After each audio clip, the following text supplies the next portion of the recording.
Today I'm going to demonstrate how to install a Talon gun grip on this Glock 23. This is the granulate version. It wraps from the back. I'm just going to demonstrate how to do that. The first thing we need to do is follow all the rules of firearm safety. One that I would like to highlight at the top of the instruction sheet is always following the instructions from the manufacturer itself. Lots of different directions on how to properly clear a firearm, and the manufacturer's directions are the best ones to follow. The first thing we're going to do is we're going to show that this firearm is empty and follow all rules of firearm safety. Take the mag out and just disassemble it here. That's the best way on this Glock 23. Step one was field strip the firearm. Now that it is field stripped, I'm going to clean the grip area with the supplied alcohol pad.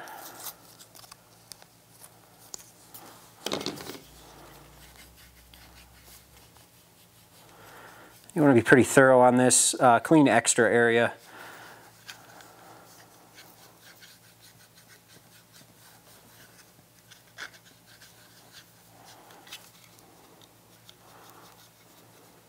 So now that I have the firearm clean, I'm just going to line up this grip, make sure I know where I want it. If you have a new Gen 4 Glock, it's real important that you center the grip along the back strap of the firearm. And also, depending on the thickness of your back strap option on the Glocks, you might require a small amount of trimming right here on this, right by the magazine release, since the Gen 4 mag release is much bigger than this Gen 3. So I'm going to center it right along the back, pull this left-hand side around, and bring the front around and underneath. So I'm going to just start by removing some of the backing.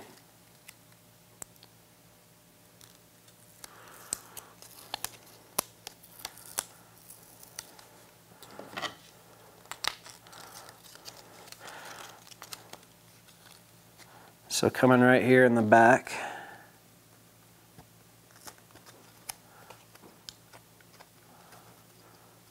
and check it for height along this bottom edge. Just lightly press it on for now.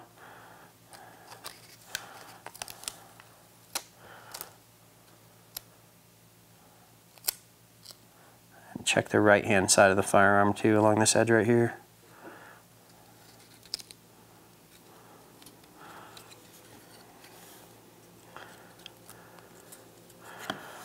So that's looking very good there. I can bring these finger wraps around.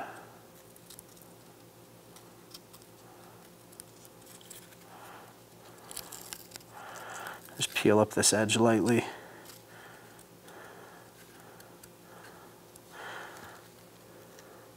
You don't want to stretch the finger strips, but make sure that they are snug going across.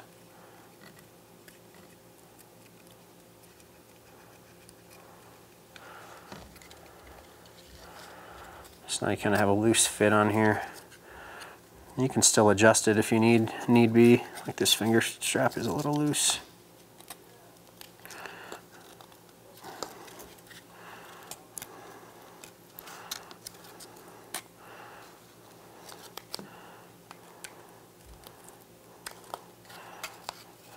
Alright, now that I got it sitting right where I want it, just start to firmly press it into place.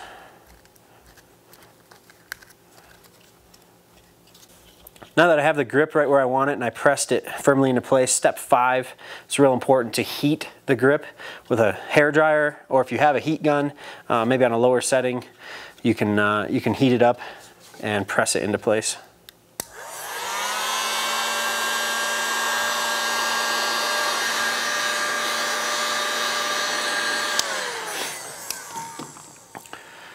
One thing that this heat does to these grips is it really helps to mold it well to the firearm. Just increases how well it adheres to it, and really helps it to become just part of it, which is nice. You can actually see on this granulate grip how you can see the grip below it even coming through because it's molded in there so well. So just make sure you got it nice and snug and all the edges are tight.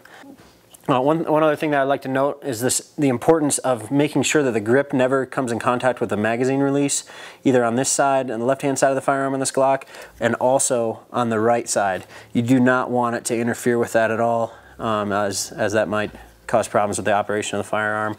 With the granulate texture, Talon does recommend that if you think that this grip is going to be too rough, before you install it, so you don't scratch the firearm, to hit it with 120 grit sandpaper. Just helps it take a little bit of the abrasiveness off. Personally, I really like the grip and the texture of the granulate, so I leave it as is. With the rubber grip, you can also kind of, when you're cleaning the firearm just after use, you can use some rubbing alcohol to also hit the grip with, and that'll give it a little bit more tack.